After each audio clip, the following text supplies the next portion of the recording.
বন্ধুরা, এগুলো হচ্ছে ছেয়া বীজ। সুস্থ থাকতে ছেয়া বীজ খাচ্ছেন, কিন্তু সঠিক পদ্ধতিতে খাচ্ছেন কি? সঠিক পদ্ধতিতে যদি ছেয়া বীজ না খান, তাহলে লাভের চেয়ে কিন্তু ক্ষতি বেশি হবে। ছেয়া বীজে একাধিক পুষ্টি উপকারিতা রয়েছে। এটা যদি আমরা শুকনো অবস্থায় খাই, তাহলে আমাদের সমস্যা হতে পারে। অতিরিক্ত মাত্রায় কিন্তু ছেয়া বীজ খাওয়া উচিত নয়।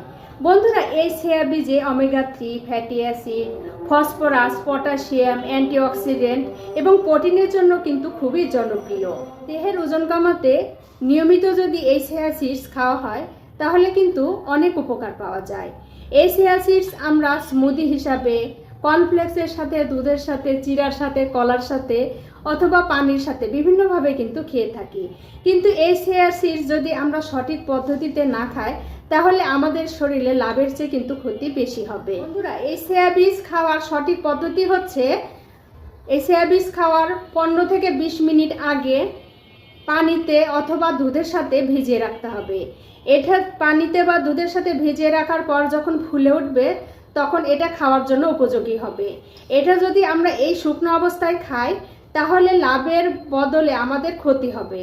কারণ আমাদের গ্যাস্ট্রিকের সমস্যা বেড়ে যেতে পারে, আমাদের শরীরে বিভিন্ন ধরনের অস্বস্তি দেখা দিতে পারে, আমরা অসুস্থ হয়েও যেতে পারি। তাই খাওয়ার আগে অবশ্যই এইভাবে পানিতে অথবা দুধের সাথে ভিজিয়ে রেখে খাওয়ার চেষ্টা করবেন। বন্ধুরা, আমরা প্রতিদিন 1 থেকে 2 টেবিল চামচ পরিমাণে ছেয়া বীজ খেতে পারবো, এর বেশি খাওয়া উচিত নয়।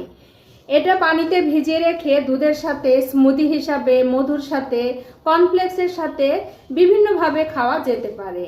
বন্ধুরা, সবচেয়ে বেশি উপকার পাওয়া যায় খালি পেটে যদি এই ছেয়া বীজ খাওয়া হয়, তাহলে এটা আমরা সবচেয়ে বেশি পরিমাণে উপকার পেতে পারি। বন্ধুরা, যে কোনো জিনিস খাওয়ার উপকারিতার পাশাপাশি কিন্তু সেটার অপকারিতাও থাকতে পারে। ঠিক তেমনি এই ছেয়া বীজ খাওয়ার কিছু অপকারিতাও রয়েছে।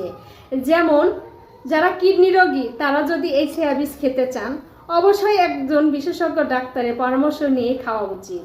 কারণ এই ছেয়া বীজে উচ্চমাত্রায় ফসফরাস এবং পটাশিয়াম রয়েছে, যা কিডনি রোগীদের জন্য ক্ষতিকর।